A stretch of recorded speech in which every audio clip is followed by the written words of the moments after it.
O título da mensagem para a nossa reflexão nesta manhã é Quando Deus diz não. Vocês sabem, eu tenho alguns familiares espalhados pelo Brasil aí. Meu irmão mora em Santa Catarina, meus pais aqui no Rio Grande do Sul, meus avós moram no Nordeste, na cidade do Recife, e meus sogros moram hoje em Manaus. Eu já contei algumas histórias aqui do que essa morada dele em Manaus custou já para nós, né? Algumas ansiedades aí, alguns sustos, mas também muitas bênçãos. E no último mês de janeiro, agora, nós estivemos juntos ali em Manaus também. Foi um momento muito importante, muito gostoso. E na semana que passou ali a virada do ano novo, para começarmos 2019, eu vivi uma experiência um pouco marcante que eu gostaria de compartilhar com vocês também. Nós tivemos a oportunidade de ir para um local mais retirado da cidade de Manaus. Fomos num acampamento, num local mais retirado, à beira de um rio. E ali nós íamos passar, então, alguns dias, inclusive o dia que virava o ano, então, para 2019. E ali não tem sinal de telefone, não tem luz elétrica em todas as casas. Então, foi um momento bastante assim para descansar, realmente. E uma das atividades que meu sogro tem assim bastante apreciação é a pesca. Não a pesca assim predatória, né? A pesca para trazer ali a subsistência para o dia. E ele tem uma certa habilidade já com isso, porque não é de hoje que ele tem esse hábito. E eu confesso que eu não tenho esse hábito. Nunca fui ensinado e nunca vivi perto de um rio ou do mar para ter essa habilidade. E não é a primeira vez que estivemos juntos, e também não é a primeira vez que eu não estava sendo bem-sucedido na atividade da pesca. E nós saímos ali no primeiro dia, tem que sair bem cedo, né? Quem conhece aí sabe, tem que sair antes do sol, não só porque o sol fica forte, mas a questão dos peixes lá, enfim. E saímos no primeiro dia, e eu não peguei nada. Só que a minha consolação foi que eles também não estavam indo muito bem, meu cunhado e meu sogro. Eles também não pegaram senão um peixe, que foi o que nós usamos ali como alimento naquele dia. Foi o segundo dia, não peguei nada de novo. Aí começa a bater aquela preocupação, né? Porque a gente precisa impressionar a família, o sogro, né? Querer ganhar um crédito ali, uns pontos. E não estava acontecendo. E eu fiz uma oração ao Senhor. Senhor, o Senhor sabe que eu não tenho essa habilidade aí de pesca, né? Eu gosto de estar com as pessoas, gosto de ter esses momentos, mas não é um dom que eu tenho. E eu gostaria de pedir que o Senhor me desse pelo menos a oportunidade de conseguir, ao menos uma vez, dar essa alegria para o meu sogro. Eu imagino que ele vai ficar muito feliz. E chegou o último dia, então, que teríamos a chance de pescar. Estava na hora de voltar. Acordamos cedo. Na verdade, nós nem iríamos mais nesse dia, não estava muito bom, não só para mim, para eles também. Mas aí, de última hora, vamos lá, última chance, vamos aproveitar então, e fomos. E naquele dia, meus irmãos, eu até dirigi o barco. A irmã Graça está ali, acho que ela vai lembrar, eles chamam lá de rabeta, uns motorzinhos menos potentes, né? Uma lancha, um barquinho um pouco menor. E eu peguei a direção daquilo ali, fui rápido, eu achei, hoje vai ser, hein? Hoje eu estou indo bem aqui, estou mais ambientado. E chegamos então no primeiro local. Estávamos com o equipamento ali, a vara de bambu, né, de taquara. E eles, conversando ali, conseguiram 1 ou 2 peixes, até que minha vara envergou. E aí eu pensei, puxa vida, agora a resposta, hein? Olha só que alegria. E eu comecei a fazer força, então, para tirar aquele monstro da água, né? E foi envergando um pouco mais, e eu puxando. E o meu sogro começou a olhar a cena, e eu falei, agora ele vai ficar feliz, né? E eu senti que deu uma soltada ali em algo que estava preso à vara, mas mesmo assim eu puxei. E eu não sei se os irmãos já ouviram falar num peixe chamado jacundá. Ele também é conhecido como peixe-sabão, lá no norte. E eu fui pesquisar a respeito desse peixe, ele chega até 40 centímetros de comprimento, o que para mim seria um grande troféu, mas não foi o caso. Aquele jacundá, em toda a sua saúde, ele não tinha mais do que 10 centímetros. E aí o que era para ser um motivo de orgulho, né, diante da família, o motivo foi de riso, né? Nossa, mas você fez toda essa força aí, a vara envergou de tal maneira que você conseguiu esse peixinho tão pequenininho, né? E, pois é, acontece, né? Não sou muito experiente. Eu devolvi o peixe, coitado, deve ser novinho, né? Então não vamos deixar ele comigo. Deixei ele de volta no rio. Fomos para um outro lugar, passou uma meia hora, uns 40 minutos. E estava eu lá novamente com a minha vara ali, com as minhas habilidades, tentando não fazer barulho, aquela coisa toda.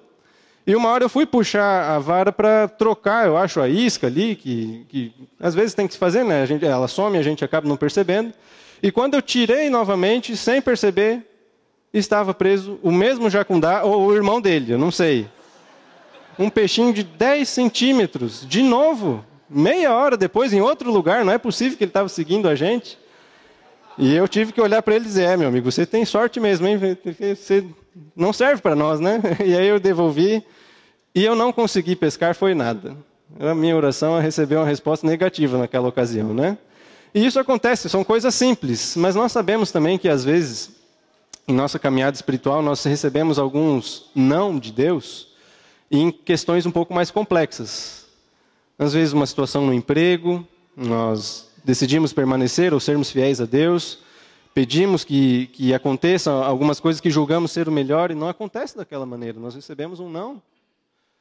Pior do que isso, às vezes nós estamos em uma situação de enfermidade na nossa família, nossos amigos, nossos vizinhos, oramos a Deus, clamamos, e parece que a resposta é não, e isso nos decepciona. E a Bíblia ela traz algumas histórias que nos lembram que às vezes a resposta é não. E uma dessas histórias está no livro de Deuteronômio, eu gostaria de ler juntamente com você essa história. É um tipo de não diferente da parte de Deus, porque tem uma causa para Deus dizer não. Mas ainda assim, a oração foi respondida e foi respondida de maneira negativa. Deuteronômio no capítulo 3.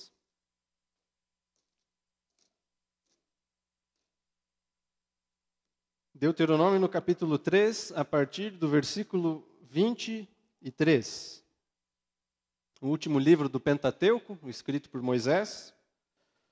No capítulo 3, a partir do versículo 23, o próprio Moisés diz o seguinte: Também eu, nesse tempo, implorei graça ao Senhor, dizendo: Ó Senhor Deus, passaste a mostrar ao teu servo a tua grandeza, a tua poderosa mão, porque que Deus há nos céus ou na terra que possa fazer segundo as tuas obras, segundo os teus poderosos feitos? Rogo-te que me deixes passar para que eu veja esta boa terra que está além do Jordão, esta boa terra e a região montanhosa e o Líbano. Porém, versículo 26, o Senhor indignou-se muito contra mim por vossa causa e não me ouviu. E antes me disse: basta, não me fales mais nisto. Sobe ao cimo de Pisga, levanta os olhos para o ocidente, para o norte, para o sul e para o oriente, e contempla com os próprios olhos, porque você não vai passar esse Jordão. Dá ordem a Josué, anima ele, fortalece-o, porque ele passará adiante deste povo, e o fará possuir a terra que tu apenas verás. Assim ficamos no vale de fronte de Bet-peor. Aqui está um não de Deus a Moisés. O livro de Deuteronômio, ou pelo menos essa primeira parte, ele traz um contexto de reflexão. Esse é o primeiro de 4 discursos que existem ali no livro de Deuteronômio, onde Moisés ele lembra o povo aquilo que Deus havia feito durante toda a caminhada no deserto, após o êxodo, ali, os livramentos, os milagres, mas ele também repete as leis, as orientações que Deus havia dado para o povo.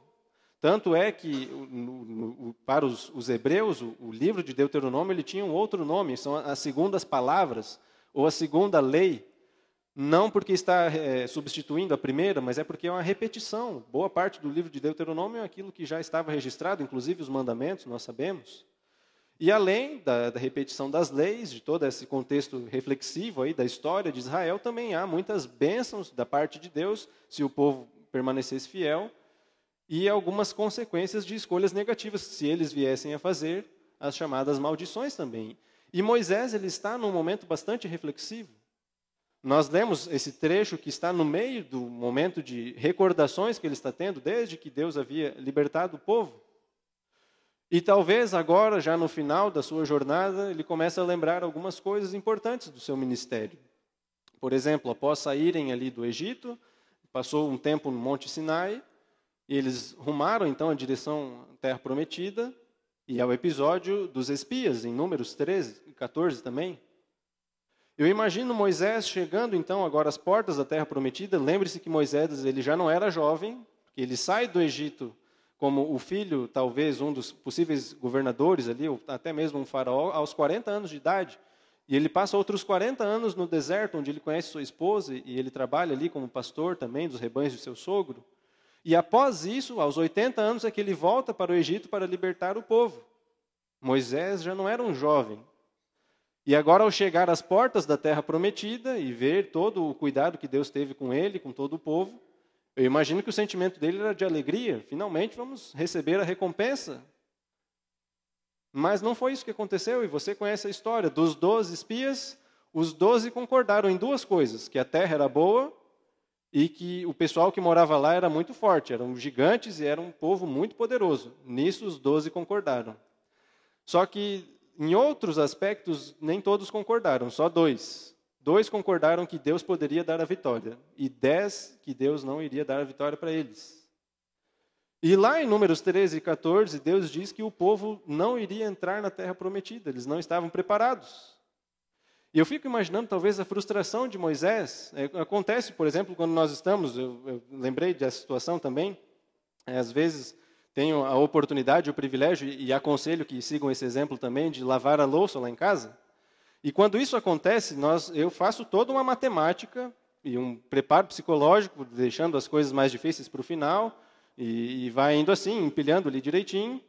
E quando está terminando a contagem ali, todo o meu preparo, em algumas oportunidades, chega várias coisas que não estavam ali no planejamento, que eu não tinha visto, coisas talvez que ficaram na mesa ou no balcão. E quando você está naquele sentimento assim, nossa, está quase acabando, finalmente, chega mais um monte de coisa. E tem que começar tudo de novo. Eu acho que esse foi o sentimento de Moisés. Eu lembrei, inclusive, daquela ocasião também, no automobilismo, né, que o narrador está empolgado, dizendo que em anos anteriores aconteceu de tal maneira, mas hoje não vai ser assim. E hoje sim, foi. E esse é um sentimento de frustração.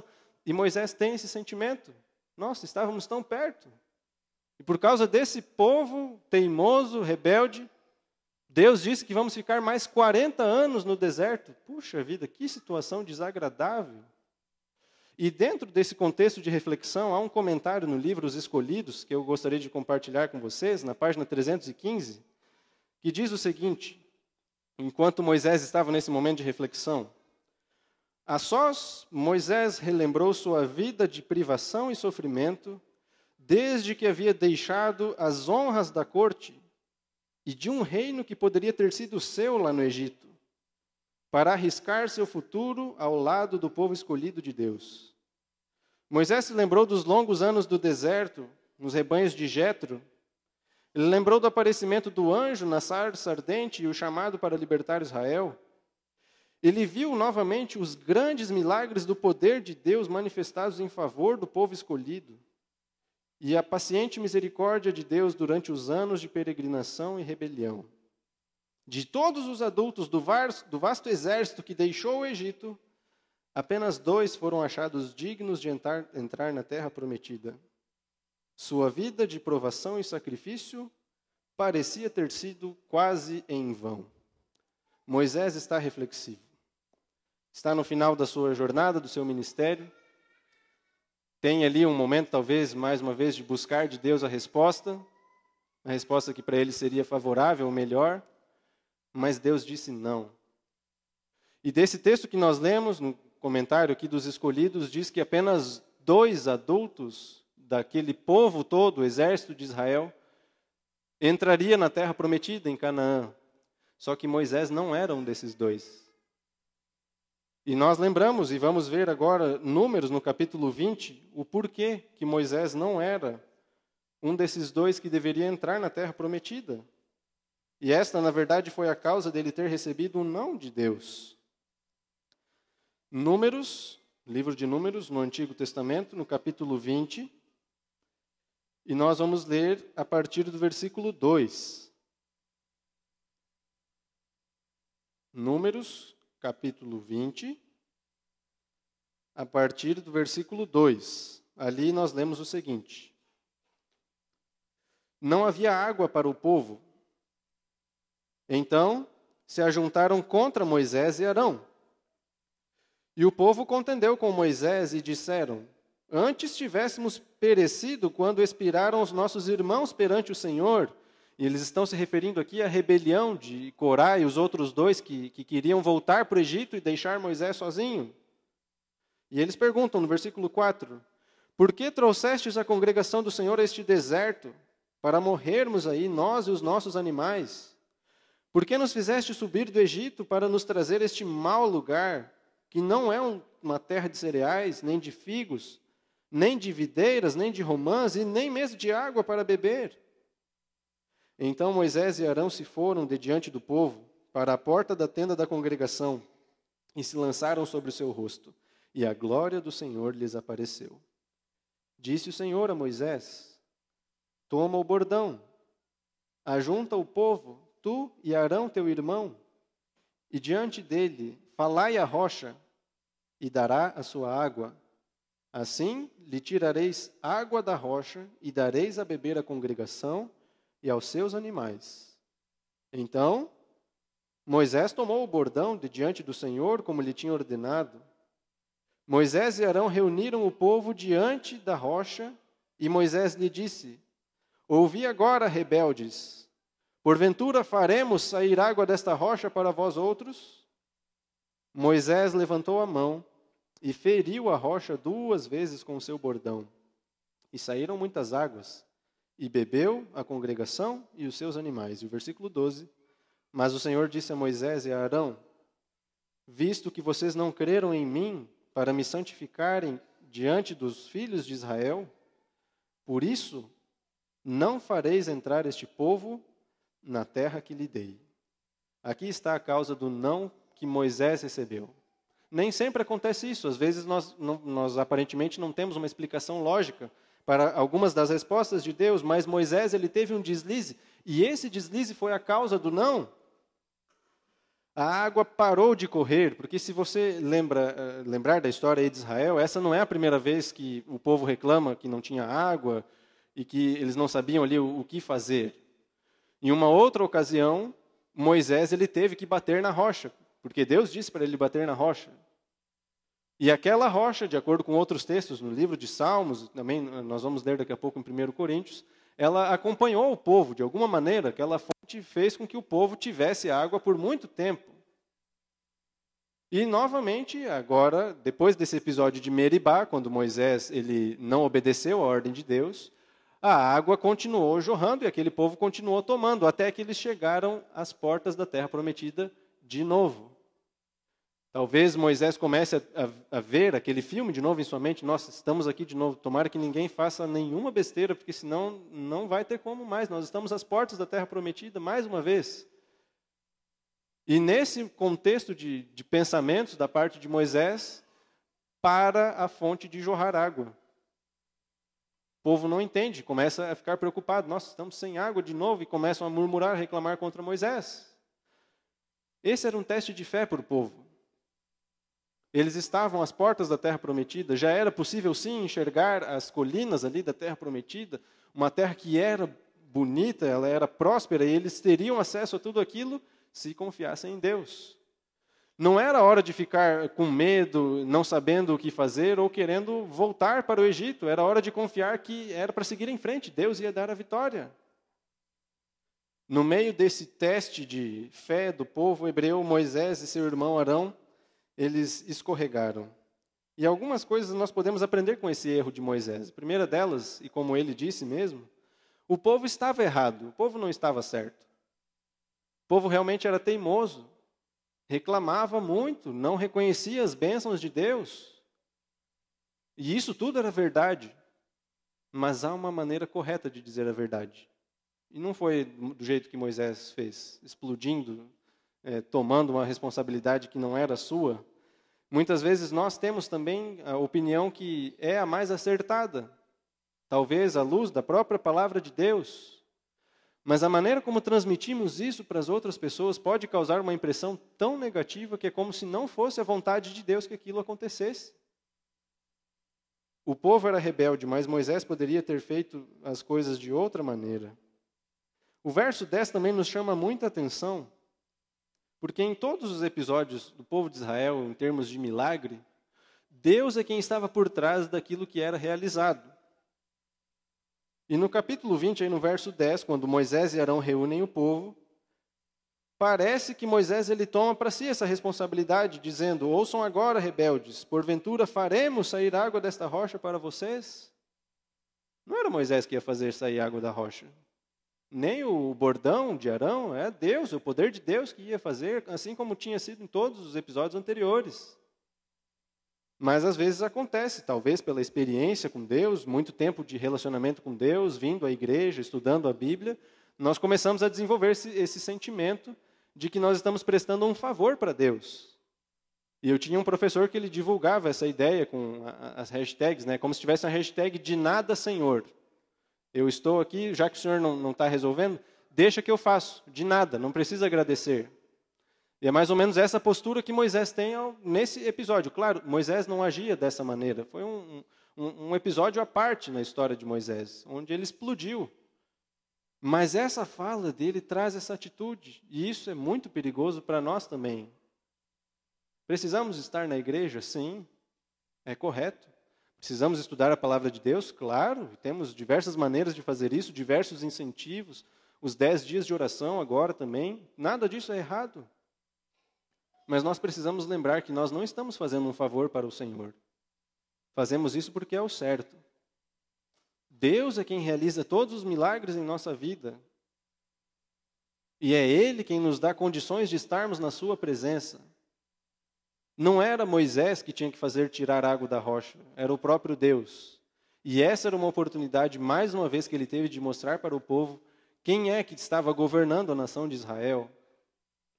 O próprio exemplo de Josué, depois de Moisés, nos lembra, se você ver aí o período de tempo em que eles foram capazes de conquistar praticamente toda a terra de Canaã, é um lembrete de que era Deus que lutava por eles, não eram as forças de Israel.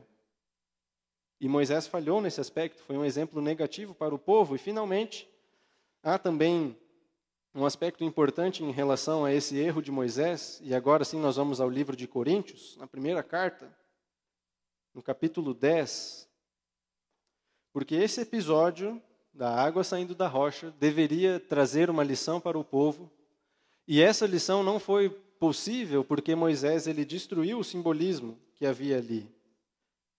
Primeira carta de Paulo aos Coríntios, no capítulo 10,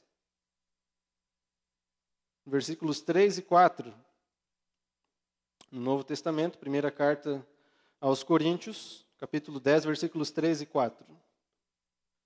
Todos eles, falando do povo de Israel, comeram em um só manjar espiritual e beberam da mesma fonte espiritual, porque bebiam de uma pedra espiritual que os seguia.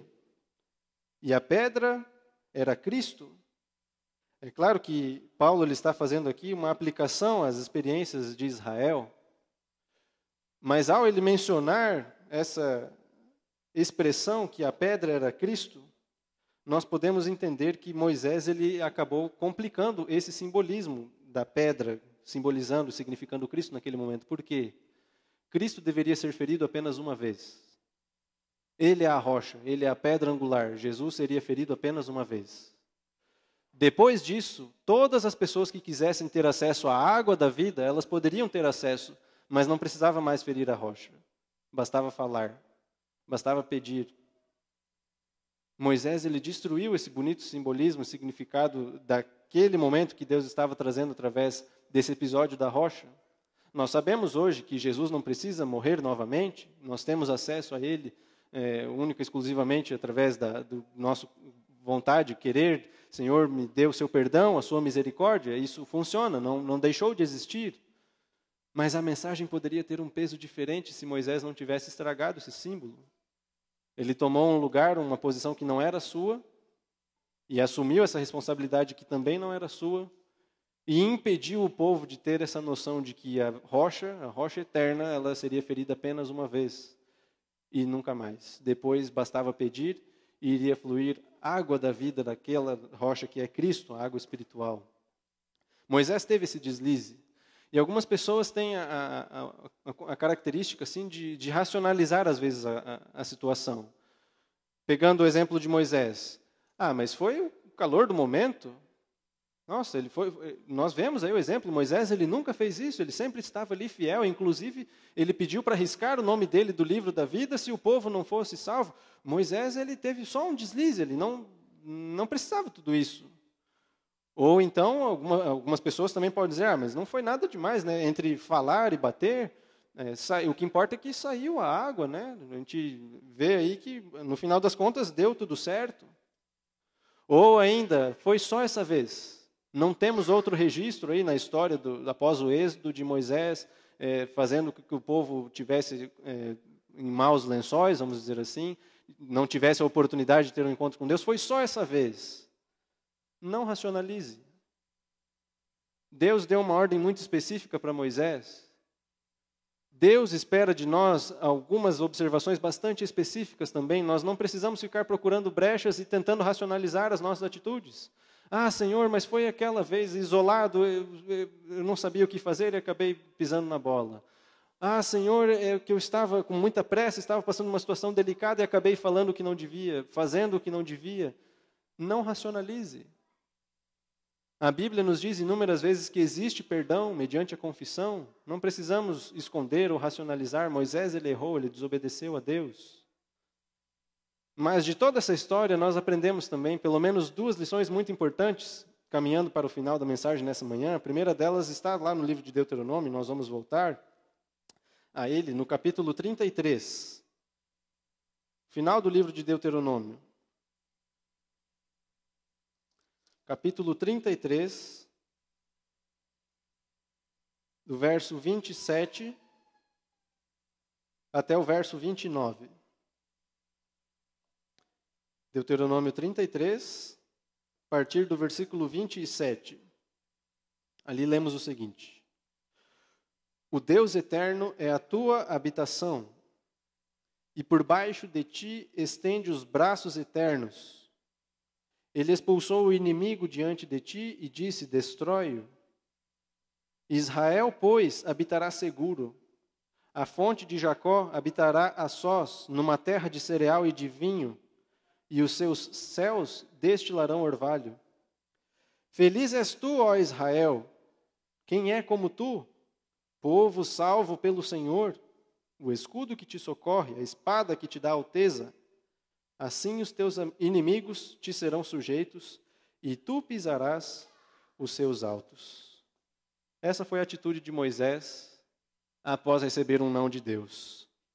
Ele abençoou aqueles que foram a causa do não. Essa é uma bênção para todas as tribos, de uma maneira especial aqui no final, aqui lemos para todo o povo de Israel. Mesmo tendo toda essa reflexão e lembrando, nossa, a culpa foi de vocês, hein? Se vocês não tivessem sido tão teimosos e rebeldes, eu não teria tido aquele momento de explosão. A culpa foi de vocês. Mas qual foi a atitude de Moisés? Ao invés de acusar, ele abençoou. Não é essa uma atitude que tem faltado às vezes em nossos dias? Retribuir aqueles que têm talvez causado algum mal, algum tipo de dano, pessoas que fazem com que nós soframos de maneira injusta, nós chegarmos lá e sem hipocrisia orar para que Deus abençoe essa pessoa, ou melhor ainda, ir até essa pessoa, dar um abraço nela e dizer, eu estou orando por você, que Deus esteja do nosso lado, que todos possamos ser o povo abençoado de Deus. Não seria muito melhor a convivência nossa como irmãos se fossem as coisas resolvidas dessa maneira? Essa foi a atitude de Moisés. Ele abençoou aqueles que foram a causa do não que ele recebeu. A princípio, ele não teria recebido esse não se não fosse o povo.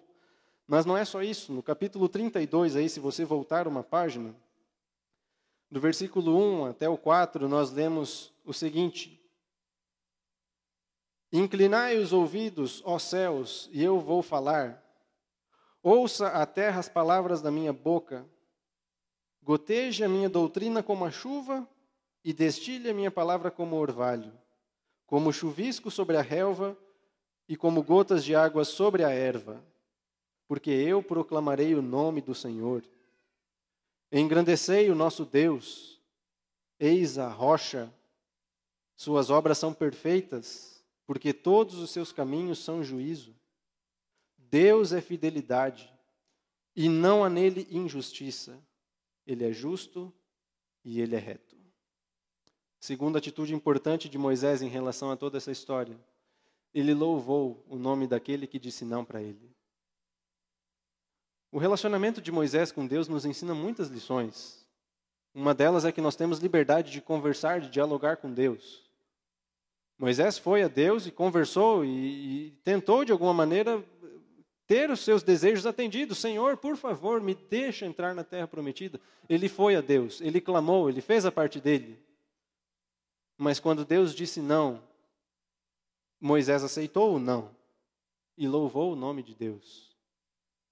Nós estamos ainda vivendo os primeiros dias aí do ano de 2019, estamos no segundo mês, certamente ainda temos muitos sonhos e planos para esse ano que ainda não começamos a colocá-los em prática.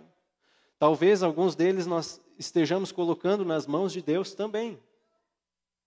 E pode ser que Deus já tenha respondido, ou afirmativamente, ou negativamente. E eu gostaria de dizer para vocês, ter isso no meu coração também, essa certeza hoje e sempre. Quando Deus ele diz não, é porque o não é a melhor opção. Nós sabemos, e temos a evidência especificamente ali no livro de Judas, que Moisés ele realmente não entrou na terra prometida aqui em nosso planeta. Mas após ter uma cerimônia fúnebre executada pelo próprio Deus, Moisés ele foi ressuscitado e ele ascendeu aos céus. Por quê? Porque quando Deus diz não, é porque o não é a melhor opção, é a melhor escolha. Não deixe de ir a Deus, de clamar pelas bênçãos de Deus. Nós estudamos hoje uma história que é um contexto diferente. Moisés ele recebeu um não porque ele havia dado uma escorregada no momento em que não deveria. Às vezes não acontece isso com você e comigo. Nós simplesmente clamamos e parece que não somos atendidos. Saiba que Deus ouve a nossa oração. E Ele atende cada uma delas. Às vezes com um sim, às vezes com um espere e às vezes com um não.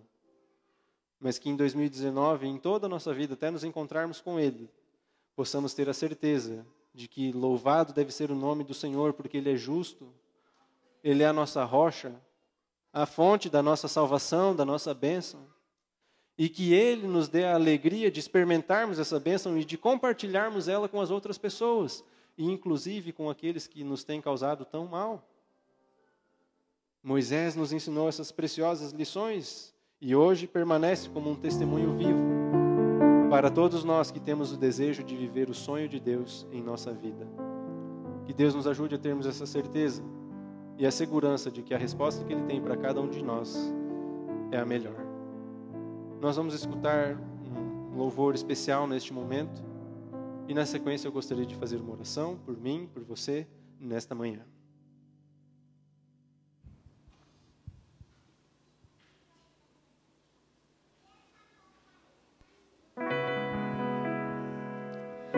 Pude entender o sacrifício que por mim ofereceu, por me amar, se entregou, pagou o preço para eu poder viver. Eu aceito em minha vida o seu sacrifício de amor e me entrego inteiramente ao meu Senhor, pois minha salvação encontro ali no sofrer de meu Jesus, que trouxe liberdade, amor sem fim. O meu viver a Ele dou, e sobre o pecado triunfou ao vencer naquela cruz. Eu eternamente irei viver ao lado de Jesus, ao contemplar o seu amor. Eu posso ter certeza que Ele voltará, e então terei como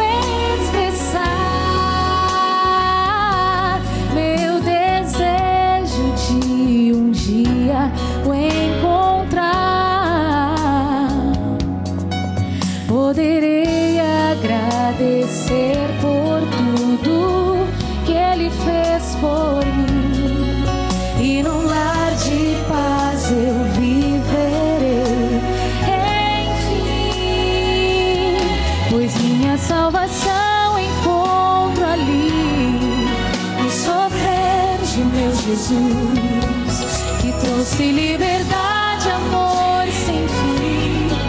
O meu viver a Ele eu dou, e sob o pecado triunfou, ao vencer naquela cruz. Eu eternamente irei viver ao lado de Jesus.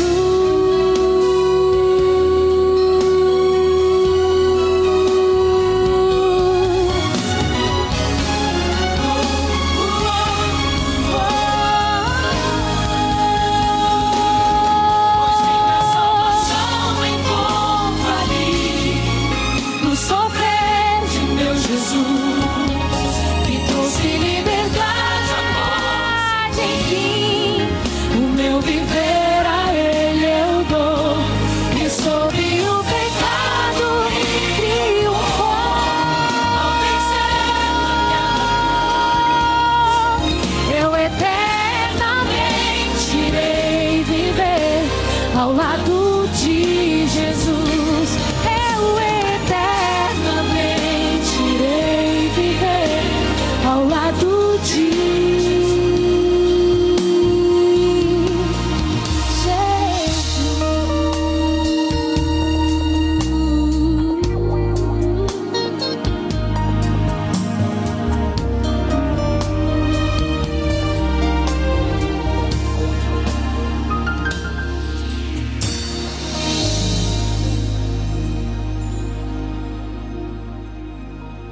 Foi a recompensa de Moisés, e não precisa ser apenas de Moisés, ela pode ser experimentada por cada um de nós. Vamos nos colocar em pé para fazermos uma oração? Eterno Deus, nosso Pai, nosso Criador, bendito e louvado seja o Teu nome, Senhor, pelo Teu poder, pela Tua bondade, pelo Teu amor. Muito obrigado, Senhor, porque o Senhor deixou em Tua palavra a história, o exemplo de pessoas onde podemos aprender lições extremamente importantes para a nossa vida. O Senhor nunca disse que seria fácil, e realmente não é fácil recebermos um não de Ti. Mas ao termos a certeza em Tua palavra de que o Senhor é um Deus justo, às vezes receber um não é a melhor opção. Nos ajuda, Senhor, a termos a atitude de Moisés. Por causa de um povo teimoso e rebelde, ele teve um momento de ira e uma consequência muito grave para a sua vida. Mas ao invés de se lamentar ou acusar os seus irmãos, Moisés os abençoou. Nos dê forças para termos essa atitude, não é fácil. Mas com certeza essa é a Tua vontade e será muito mais fácil a nossa convivência enquanto estivermos aqui na terra. Mas que, acima de tudo, Senhor, possamos aceitar o não que vem de Ti como uma resposta, sendo a melhor alternativa para a nossa vida. Nós nos sentimos, às vezes, desanimados, Senhor, não conseguimos enxergar a Tua atuação em nossa vida, mas queremos sair daqui hoje, nesta manhã, com a certeza de que o Senhor está conduzindo cada detalhe da nossa vida e dos nossos familiares. Nos despeça em Tua paz, na certeza de que neste ano podemos e devemos fazer muitos planos, sonharmos juntos contigo, clamarmos pelas Tuas bênçãos e esperar receber de Ti todas elas. Mas se em algum momento isso não acontecer, nos ajude a permanecermos fiéis, louvando o Teu nome, pela Tua justiça, pela Tua misericórdia e pelo Teu amor, em nome de Jesus. Amém. Que Deus o abençoe, tenhamos todos um bom restante de sábado. Estarei à porta me despedindo dos irmãos.